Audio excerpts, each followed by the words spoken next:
M&M marinara, teddy bear meatloaf, and one princess cake so terrifying the only thing to do is laugh.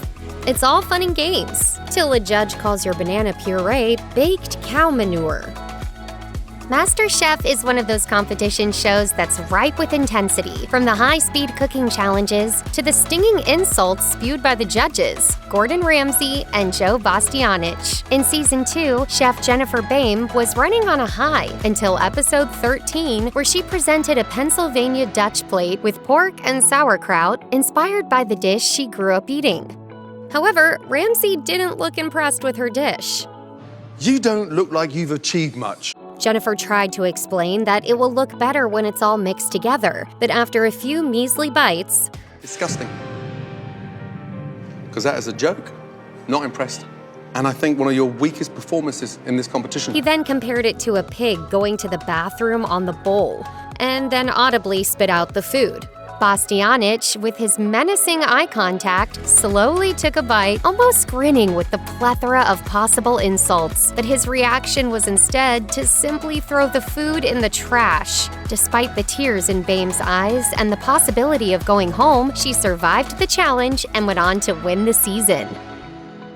There are times on food competition shows where the intensity between competitors is more palatable than the worst of insults from the judges. The dessert round of Season 3, Episode 3 of Chopped is one case where tempers flared, shots were fired, and fans wondered if the judges really did know best.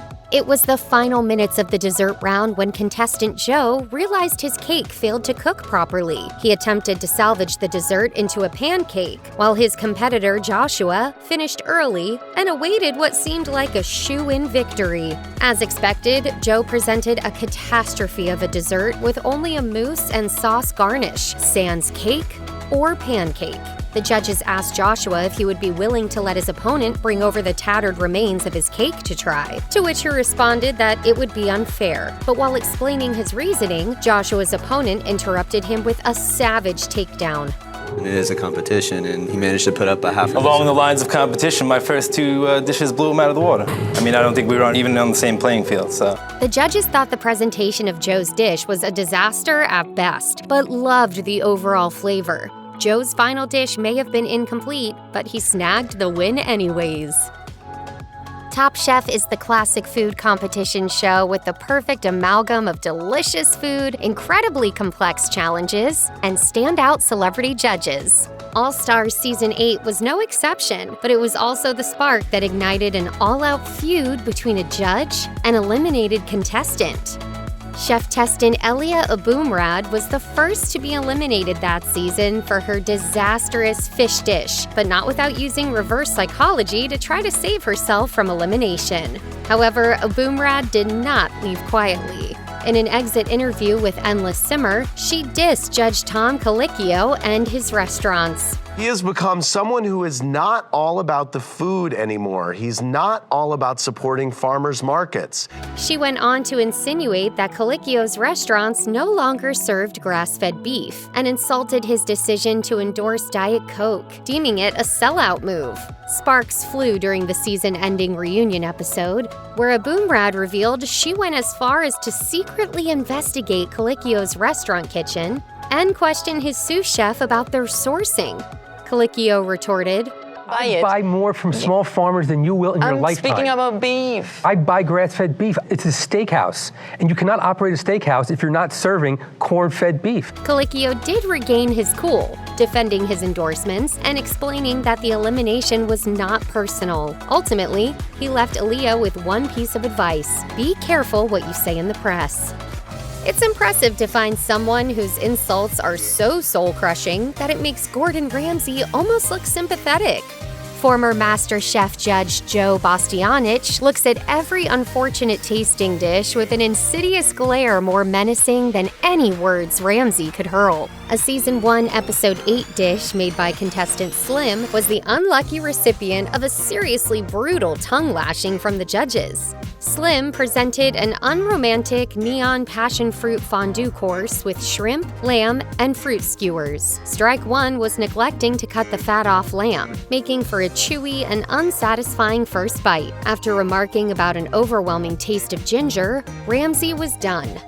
Bastianich again refused to taste the dish, but instead exclaimed that it was a buffet gone bad and threw it into the garbage can in the same theatrical fashion. Ramsay's tan intensified into a blushed red, and the room was left in stunned silence, knowing that it was an end to Slim's time at the competition.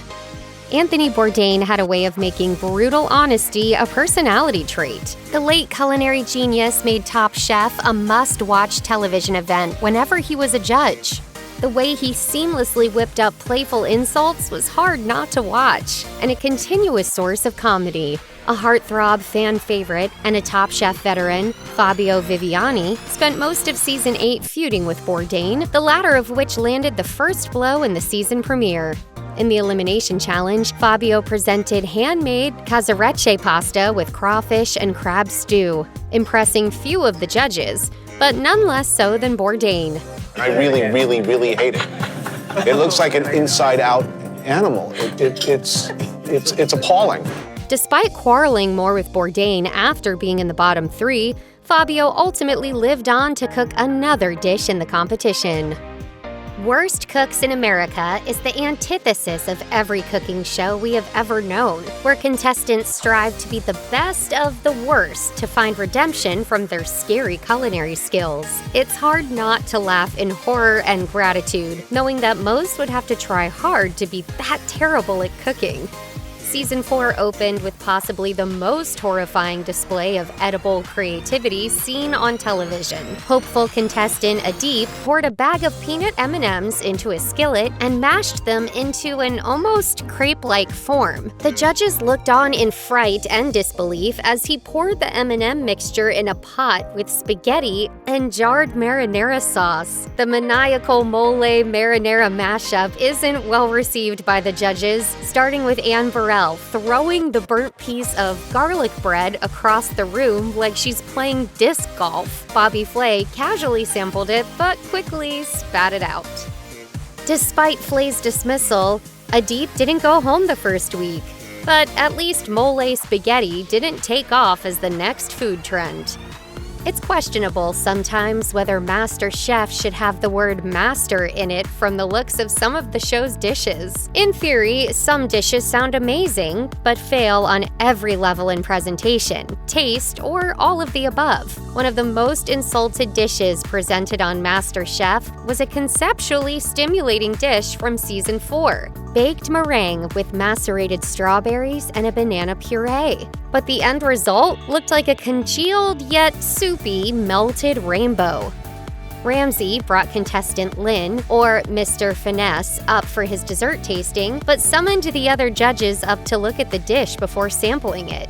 The judges examined and poked the mystery smear as if it could possibly come to life like a mutilated alien egg. Ramsay said it looks like Lynn slipped in cow manure and baked it, and remarked how it tasted like wall insulation topped with rotten fruit. That is the worst dish I have seen on a plate in 4 years of MasterChef.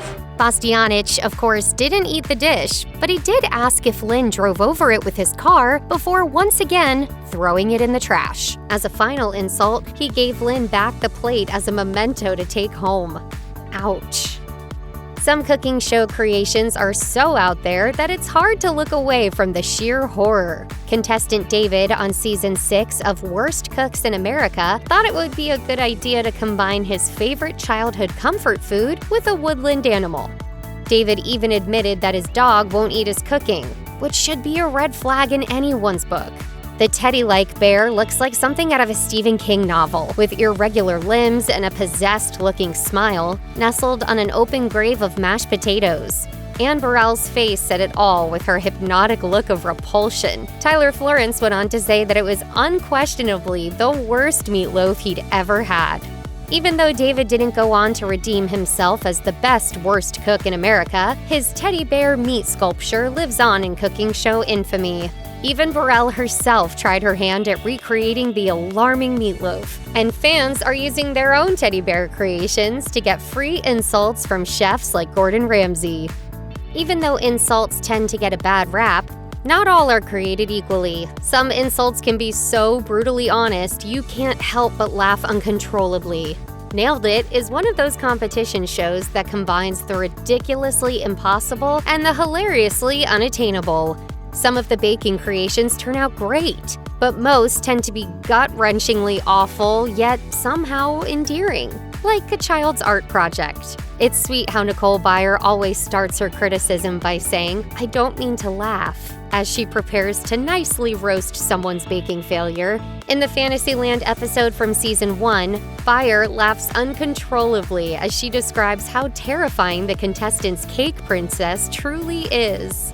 I don't mean to laugh, but your princess is terrifying.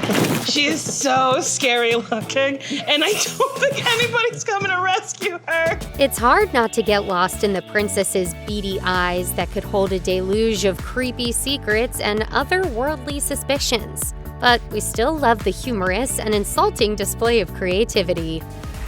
Some of Great British Bake Off's insults can be so subtle that it makes them even more callous. From an unprompted eye roll to an uncomfortable chuckle, the show might be the most casually chill yet cutthroat cooking show on television. Cake weeks are always debaucherous and full of possible flops. In the first episode of Season 11, bakers were tasked with making a 3D cake depicting a celebrity.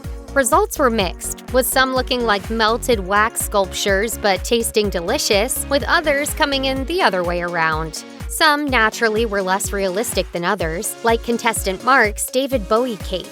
Despite liking the icing, the cake was overbaked.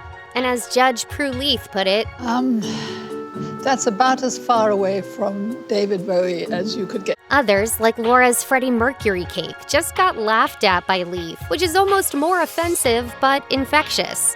It was all in good humor, though. Even David Bowie's son tweeted his own masterpiece, jokingly poking fun at his late father's edible bust.